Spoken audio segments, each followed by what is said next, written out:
warahmatullahi wabarakatuh. Waalaikumsalam warahmatullahi wabarakatuh. Selamat pagi semuanya. Bagaimana kabarnya hari ini? Alhamdulillah. Nah, seperti biasa, sebelum kita memasuki pembelajaran, alangkah baiknya kita berdoa terlebih dahulu. Baik, silakan kepada ketua kelas ataupun wakilnya untuk memimpin doa ke depan.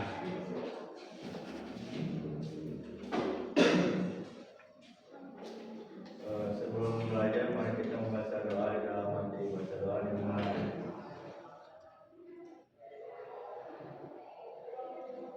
Doa selesai. Terima kasih kepada ketua kelas yang sudah memimpin berdoa. Nah, seperti biasa, sebelum kita memulai pembelajaran kembali, kira-kira di sini ada yang tidak hadir? Ada siapa? Dawa kemana? Sakit. Semoga segala penyakit yang diderita oleh Dawa disembuhkan oleh Allah Subhanahu wa Ta'ala. Ada lagi yang tidak hadir? Ada siapa? Hilda kenapa? Izin, semoga urusan yang sedang dijalani oleh Hilda juga diberikan kelancaran oleh Allah Subhanahu wa Ta'ala. Ada lagi kira-kira? Ada siapa? Tidak ada. Baik, seperti biasa sebelum memulai pembelajaran, Bapak akan sedikit bercerita terlebih dahulu. Nah, jadi kemarin pas ketika hari libur, Bapak itu tidak kemana-mana ya, hanya di rumah saja. Nah, untuk mengusir rasa sepi, mengusir rasa gundah, jadi Bapak itu ingin menyalakan televisi. Tetapi Bapak itu sebenarnya tidak tahu bagaimana cara menyalakan televisi. Kira-kira ada yang bisa memberitahu Bapak bagaimana cara menyalakan televisi? Boleh, silakan Rifka, bagaimana cara menyalakan televisi? Pertama yang pastinya harus ada televisinya terlebih Iya. dahulu dan juga kabelnya. Setelah itu kan di kabel ada kayak kontaknya Iya. itu. Terus kita juga harus menyiapkan colokannya yang sudah aliran listriknya itu sudah nyala. Jadi terus yang kedua itu langsung dicolok. Iya. Kalau ada tombol yang pakai tombol dipencet ketika kalau ada pakai remote. Ya baik, terima kasih Rifka atas penjelasannya. Insya Allah nanti ke depannya Bapak akan memperhatikan bagaimana cara menyalakan televisi. Nah, setelah tadi Bapak ingin menyalakan televisi, Bapak juga ternyata mulai merasa kegerahan. Nah, Bapak berinisiatif untuk menyalakan kipas angin. Tetapi tadi Bapak tidak tahu bagaimana cara menyalakan kipas angin itu. Ada yang bisa membantu Bapak untuk menyalakan kipas angin itu seperti apa? Ada, boleh, silakan Daud. Memang di dalam di kipas angin itu ada kabel. Ada kabel, ya. Lalu kabel itu dimasukin ke dalam stop kontak. Setelah itu pencet tombol power. Pencet tombol Bisa power. diberikan dengan ada tulisan 2 dan Tiga. Ya, terima kasih Aul atas ilmunya. Selanjutnya Bapak juga setelah tadinya berencana menyalakan kipas angin, ternyata mulai lapar. Nah, Bapak itu berinisiatif untuk memasak mie instan. Di sini ada yang tahu atau ada yang bisa membantu Bapak bagaimana cara memasak mie instan? Bagaimana cara memasak mie instan? Bapak itu tidak tahu sebenarnya. Ada, silakan siapa? Ya, nyalakan kompor. Ya, siapa ada yang sudah hadir?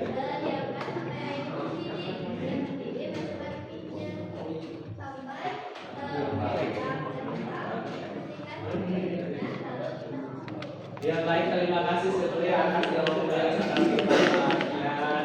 Nah, akhirnya setelah ilmu yang telah kalian berikan kepada Bapak, insya Allah kedepannya Bapak akan mempraktikkan bagaimana tadi cara menyalakan televisi, bagaimana cara menyalakan kipas angin, dan bagaimana cara memasak mie instan yang baik dan benar. Pengalaman yang Bapak sampaikan tadi, kira-kira kita itu akan belajar apa? Teks prosedur.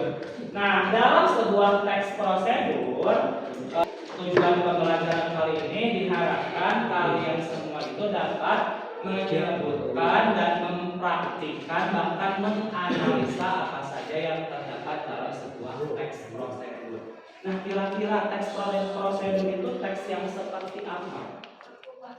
Boleh, silahkan Aul. Teks prosedur. Sebuah teks yang berisi langkah-langkah atau tata cara melakukan atau membuat sesuatu. Ya, boleh tepuk tangan untuk Aul. Terima kasih. Jadi, teks prosedur itu adalah sebuah teks yang berisi langkah-langkah ataupun tata cara untuk menyelesaikan sesuatu. Pengertian teks prosedur ini kita diharapkan itu dapat mempraktikkan atau menjelaskan bagaimana langkah-langkah ataupun tata cara untuk membuat sesuatu. Nah, tadi sudah Bapak sampaikan bagaimana cara membuat mie instan yang baik dengan benar, tadi bagaimana cara menyalakan televisi, bahkan bagaimana cara menyalakan kipas angin. Nah, dari adanya teks prosedur itu untuk apa? Untuk memberikan petunjuk.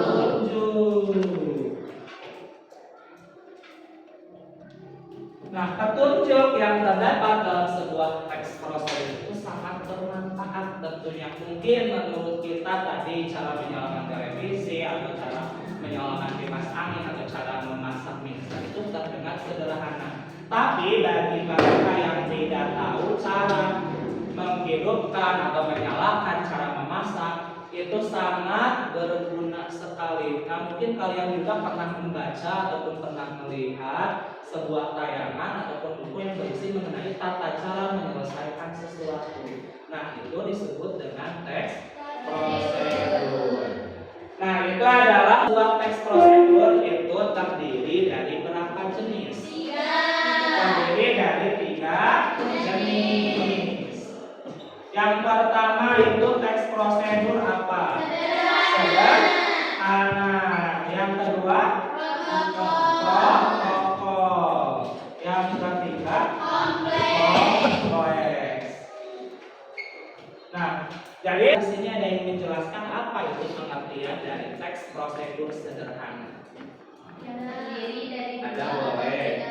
Ya, teks prosedur yang terdiri dari hanya 2 atau 3 langkah saja. Sesuai namanya, teks prosedur sederhana itu berisi mengenai tata cara yang sangat sederhana. Contohnya apa? Ada yang bisa dijelaskan? Tadi, cara menyalakan televisi, cara menyalakan kipas angin, cara menyalakan setrika dan lain sebagainya, handphone dan lain sebagainya. Itu merupakan salah satu contoh penerapan teks prosedur sederhana. Selanjutnya ada yang disebut dengan teks prosedur protokol. Kira-kira apa itu teks prosedur protokol? Terdiri dari beberapa langkah yang disusun secara sistematis. Iya, teks prosedur protokol itu adalah teks prosedur yang terdiri dari beberapa langkah ataupun tata cara yang disusun secara sistematis. Apa itu sistematis? Berurutan. Nah, karena berurutan berarti dalam teks prosedur protokol itu tidak boleh diacak, alias harus berurutan dari langkah pertama sampai ke langkah terakhir. Kira-kira ada yang memberikan contohnya apa? Membuat ATM. Ya, cara membuat ATM. Terus cara apa lagi? Cara membuat paspor, cara membayar tilang polisi. Nah, itu termasuk ke dalam contoh teks prosedur protokol. Selanjutnya ada yang disebut dengan teks prosedur kompleks. Apa itu teks prosedur Terdiri kompleks? dari beberapa langkah serta menurunkan tempat, waktu, alat, dan bahan. Iya, teks prosedur kompleks adalah teks prosedur yang terdiri dari beberapa langkah, namun memerlukan alat, terus tempat, bahan, waktu, dan lain sebagainya. Kira-kira contohnya seperti apa? Ya, cara membuat nasi goreng, cara membuat telur dadar, cara membuat kue lapis, itu termasuk ke dalam teks prosedur jenis protokol. Nah, dalam sebuah bahannya ada alat-alatnya, ada tempatnya, ada waktunya, itu harus jelas. Contohnya prosedur kompleks juga, langkah-langkahnya itu bisa dibolak-balik alias disesuaikan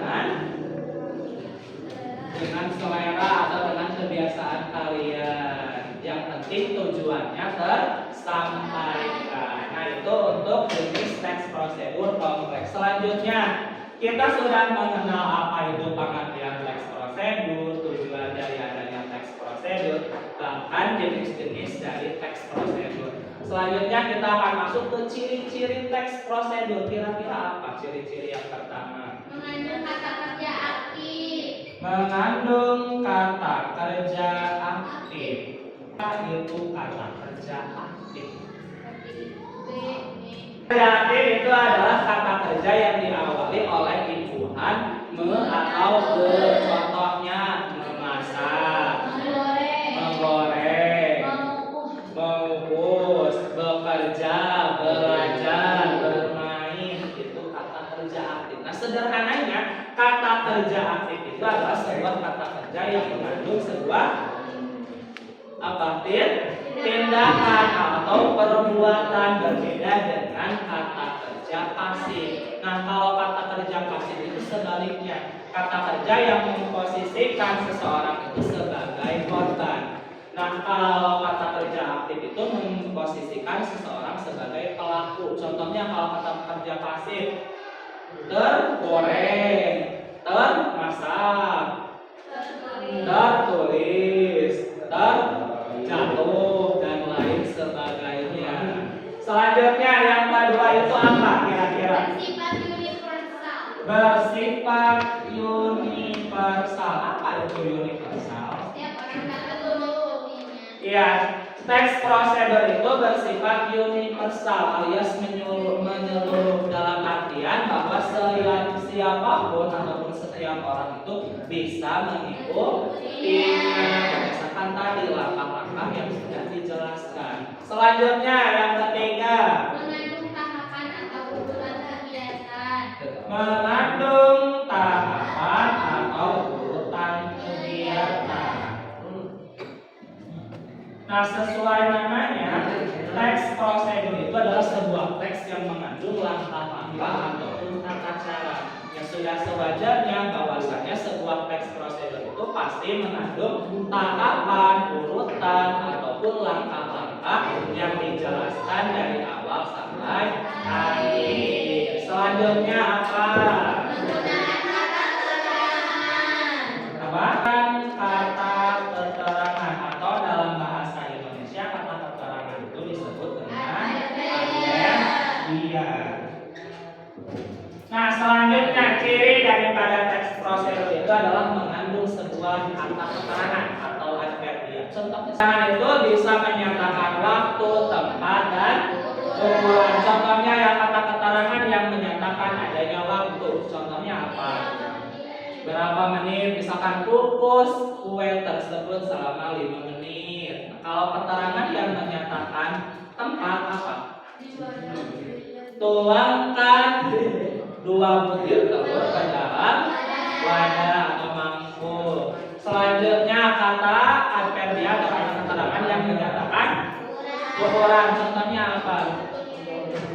1 milimeter, 1 kilo, setengah kilo, itu menyatakan adanya sebuah ukuran. Ada lagi kira-kira ciri dari teks prosedur? Ada apa selanjutnya? Mengandung kalimat perintah.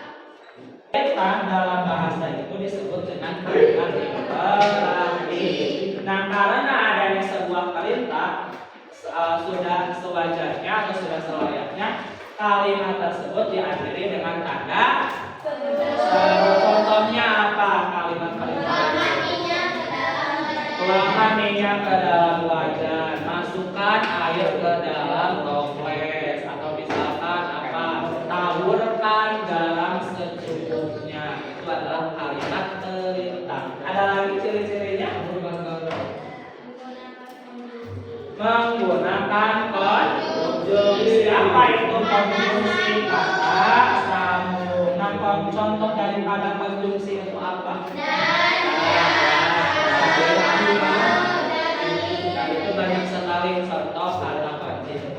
transmisi alias kata sambung. Ada lagi. Ciri-ciri dari adanya sebuah teks prosedur itu yang pertama mengandung kata kerja aktif, kedua bersifat universal, ketiga mengandung harapan atau urutan, yang keempat menggunakan kata keterangan atau adverbial, selanjutnya mengandung kalimat perintah, yang terakhir adanya sebuah konjungsi. Itu adalah ciri-ciri daripada teks prosedur. Kira-kira pertemuan kali ini Bapak cukupkan sekian, tapi alangkah baiknya sebelum ditutup kita menyimpulkan dulu pembelajaran kali ini. Nah, di pembelajaran kali ini kita telah belajar apa? Teks prosedur. Teks prosedur itu teks yang berisi mengenai langkah-langkah ataupun tata cara. Nah, teks prosedur itu tujuannya untuk apa? Untuk memberikan petunjuk. Selanjutnya, jenis dari teks prosedur itu dibagi menjadi ada jenis teks prosedur, terus ada teks prosedur. Selanjutnya, ciri-ciri dari sebuah teks prosedur itu apa? Mengandung kata kerja aktif. Selanjutnya, bersifat universal. Apalagi mengandung kata berhubungan kegiatan. Selanjutnya menggunakan kata keterangan. Selanjutnya mengandung kalimat perintah, dan yang terakhir adanya sebuah konjungsi. Nah, untuk pertemuan selanjutnya silakan kalian membuat contoh teks prosedur, mulai dari contoh teks prosedur sederhana, teks prosedur kompleks, dan teks prosedur protokol. Nah, mungkin pertemuan kali ini cuma sekian. Terima kasih atas segala atensinya, atensi dan partisipasinya tentunya. Wassalamualaikum warahmatullahi wabarakatuh. Waalaikumsalam.